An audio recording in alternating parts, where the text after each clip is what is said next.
Hello and welcome. I'm Stephen Lane, founder and CEO of Prop Store, and today I'm going to be talking to you about some of the wonderful Star Wars artifacts in our upcoming live auction. Of course, our live auction is now only days away, taking place on December the 1st and 2nd. That's Tuesday and Wednesday next week. Over 900 artifacts from 350 film titles and TV shows. Everything will be live streamed. It will take about 8 hours each day, and you'll be able to follow at propstore.com/live auction. Please feel free to ask questions as we go, and we'll try and answer them through the live stream.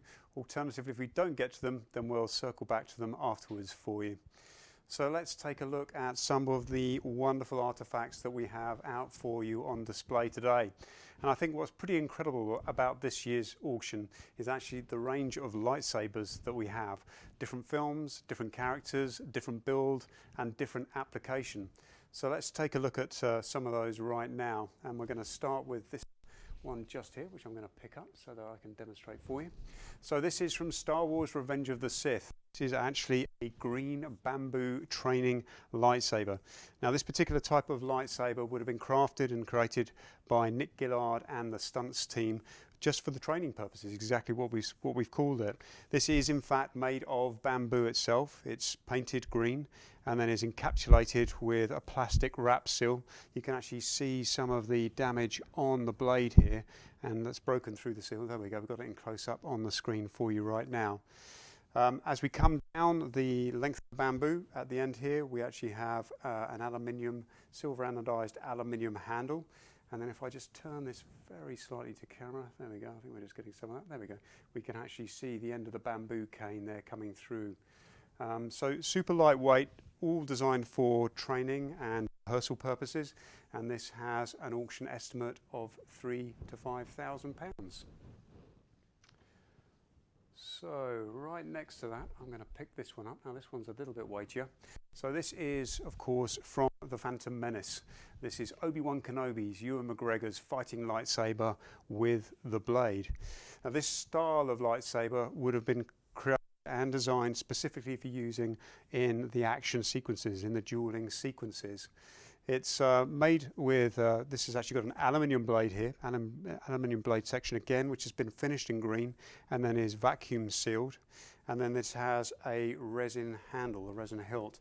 Now what's quite interesting about this particular hilt is the way that some of the detailing is actually painted in rather than raised. So this sort of knurling detail here, and some of these buttons, this gold button here and this red button, would generally speaking be raised.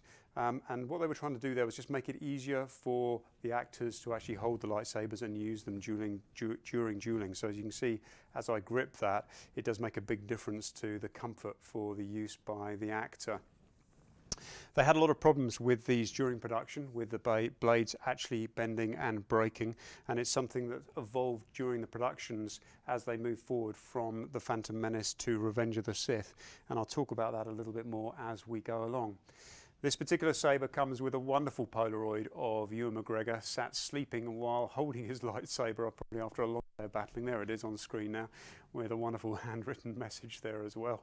And that has an auction estimate of £40,000 to £60,000. Really, really nice example of a well-used fighting lightsaber. I'm just going to rest that down there. Okay, so coming across the table to this lightsaber here, so I'm just going to pick this one up carefully.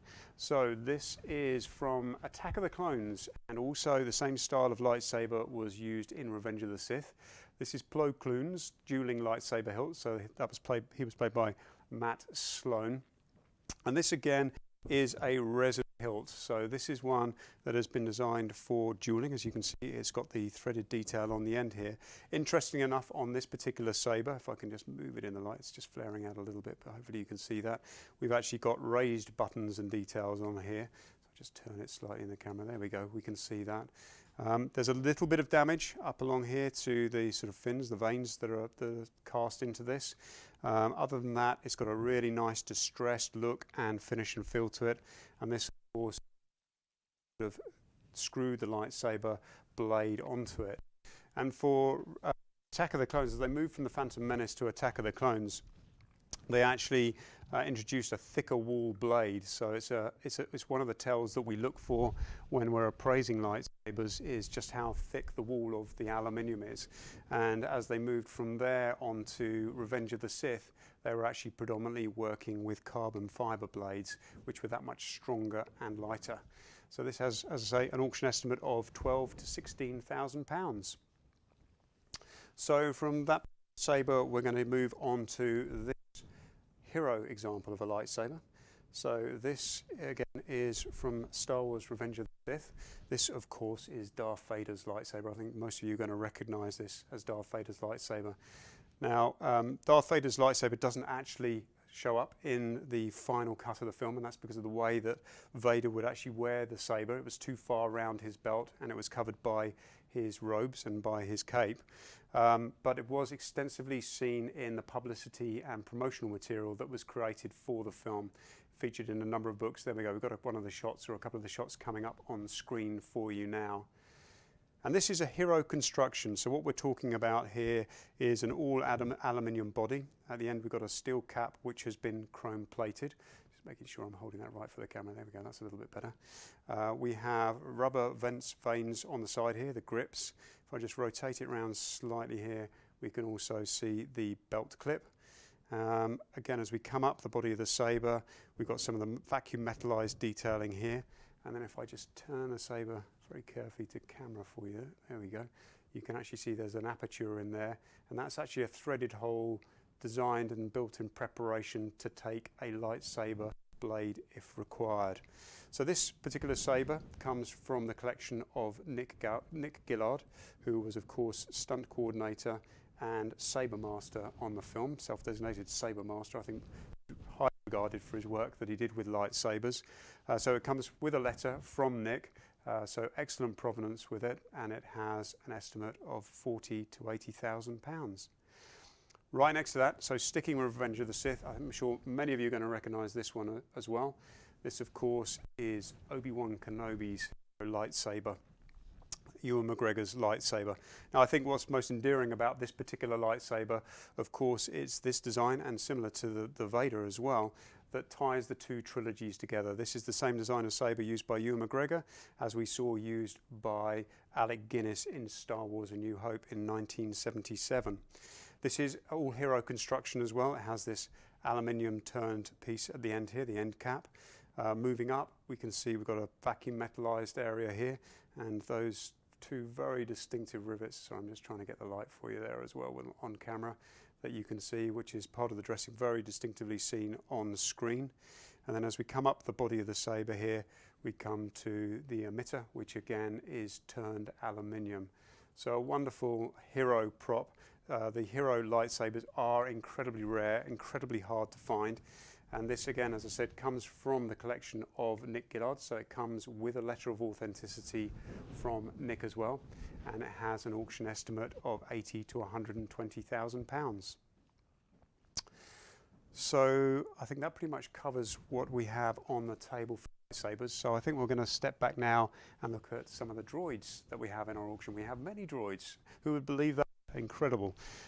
So this is, we're going to start with this R2 unit here. So this is from Star Wars The Phantom Menace 1999, and this is a droid that was actually constructed post-production, so all of the components were cast and created during the production process, during filming, but it wasn't actually assembled at that time, so it's been assembled subsequently for display purposes. It's a resin fiberglass construction. And then it also has had casters fitted so that it can be slid along, it can be moved easily as well. And this has an auction estimate of £25,000 to £35,000. Then we're going to come to this guy here. So from The Rise of Skywalker, this is another astromech droid. This is an R5 unit. I know you guys are going to know that already. It's an R5 unit. Now this is a wonderful piece of construction. This is fully remote control. It's fully functional. This is drivable. I think hopefully we're going to be able to fire it up for you now. There we go. The lights are just coming on. Excellent. And then we're going to show you hopefully some of the functionality that this can undertake as well. There we go. So cool. I love that. And so this is just part of what this thing will do. It also has sounds, has audio effects as well, and also is fully remote controlled to be drivable too. Unfortunately, even though this was provided into the production for The Rise of Skywalker, it was actually cut from the final released version of the film. It's fabricated from mixed media, so it's aluminium, fiberglass, some timber there as well. It's really worth checking out the full description in the auction catalogue, which details all of the elements of it. Inside there are also a couple of stickers which read Creature Effects Department, Pinewood 2014, and Creature Effects Department, Pinewood 2015, which were stuck inside by the controller of this particular droid. I love the distressing finish on this as well. I mean, it's really got that sort of aged, used space look that George Lucas referred to so many times when he was talking about the aesthetic for Star Wars. And this has an auction estimate of £20,000 to £30,000. So cool, I love that. So, sticking with droids, I think we're going to move around to the other end of the table, down to this side of the table. And now we have the droid from a Star Wars story, Solo, a Star Wars story.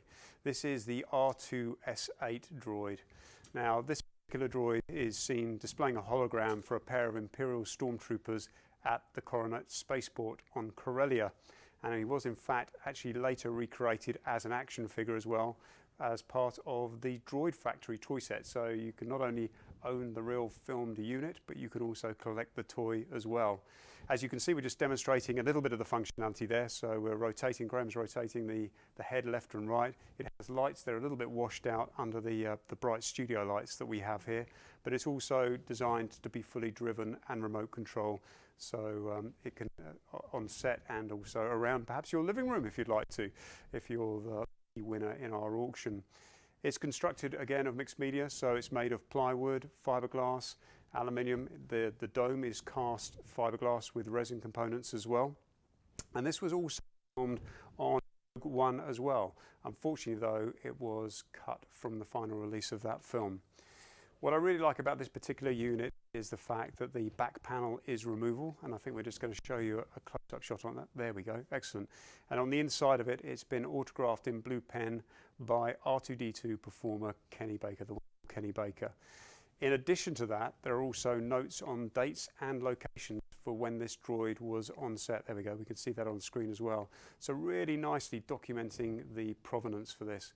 For both of those droids that we just talked about, there are actually sort of comprehensive pre-recorded videos as well that show the full functionality. So it's really worth checking those out.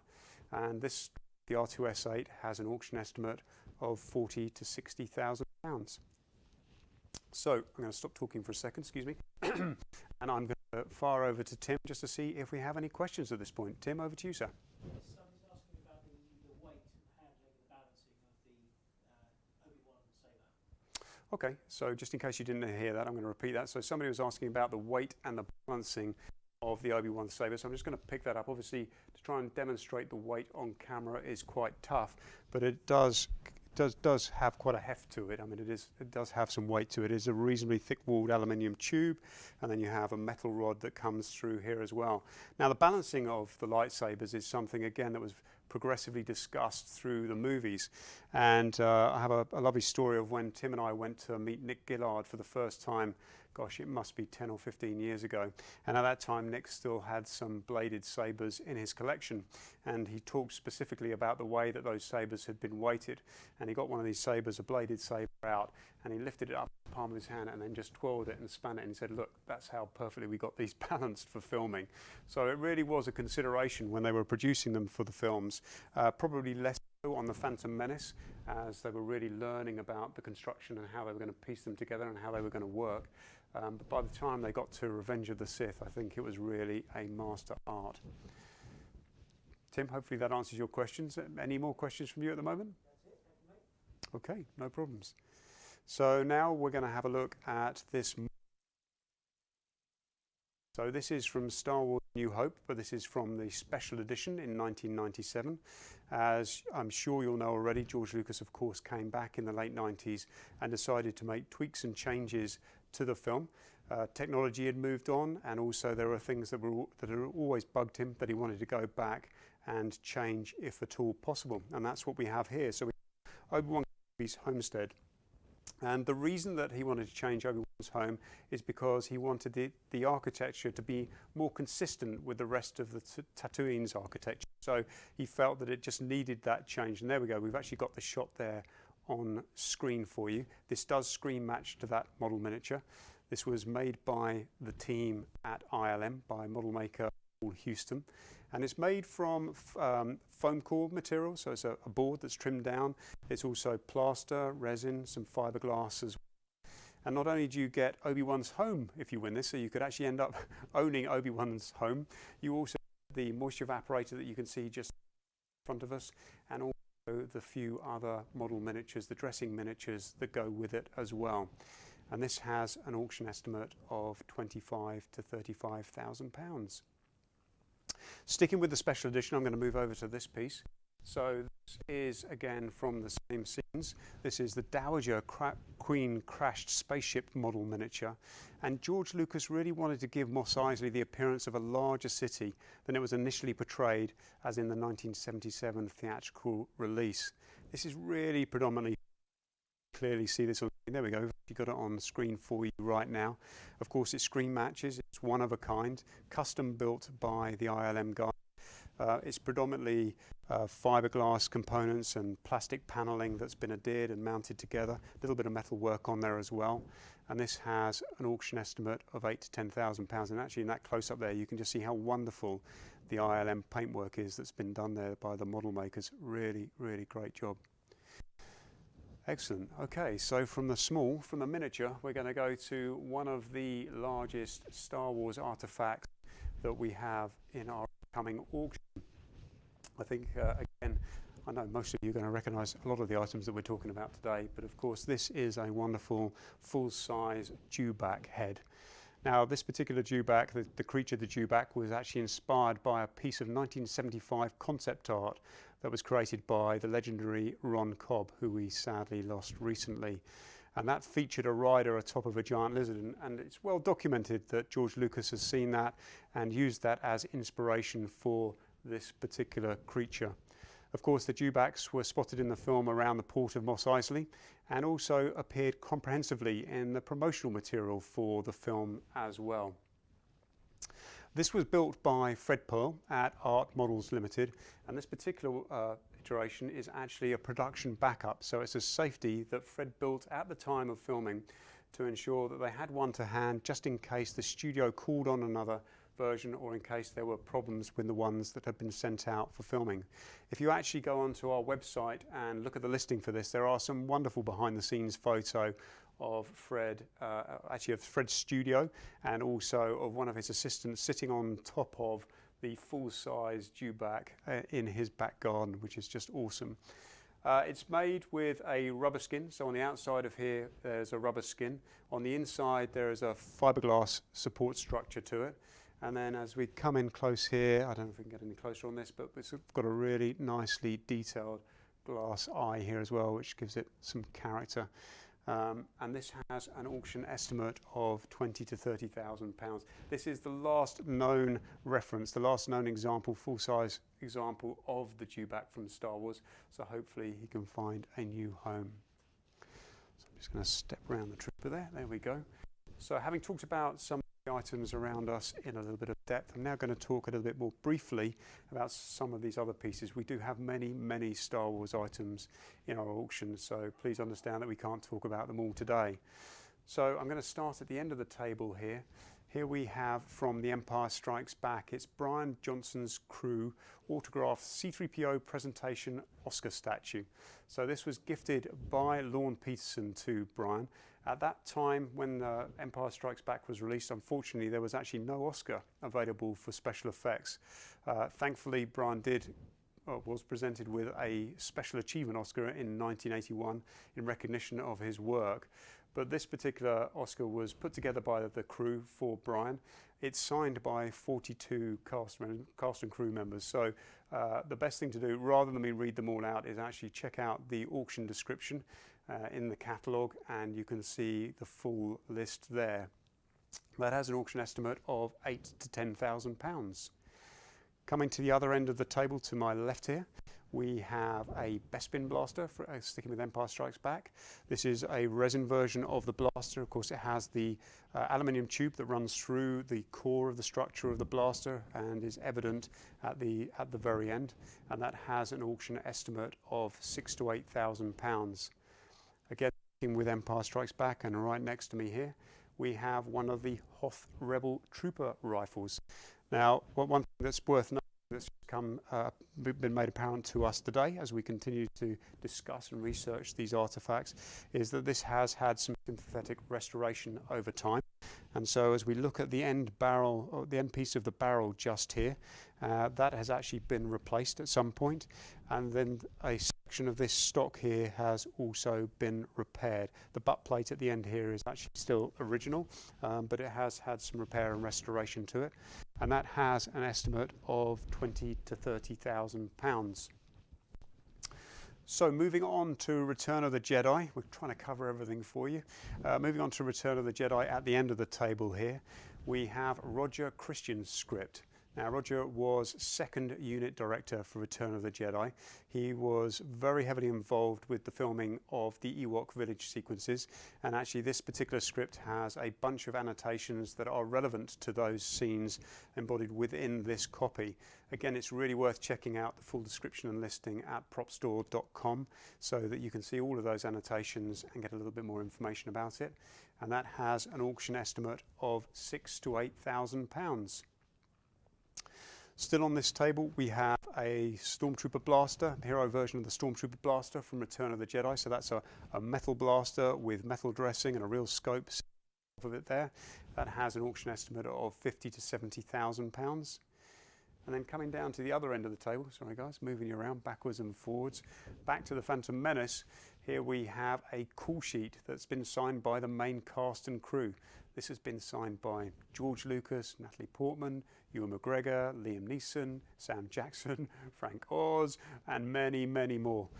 Again, please check the listing for the full list, and that has an auction estimate of £3,000 to £5,000. Also on the table here, just next to me, with the Phantom Menace, we have a pod racing rock arch model miniature, which has an estimate of £2,000 to £3,000. So that's from the pod racing sequences. And then up behind me here, up on the stage, we have, I know you're all going to recognise it, of course it's a full Stormtrooper costume. Now this is actually from The Mandalorian. This was from the first season of The Mandalorian. For that particular season, for the final 2 episodes, the production wanted to call in a number of Stormtroopers on set, so they approached the 501st Garrison. So this started life as a 501st suit, then was called into production and filmed for those last 2 episodes.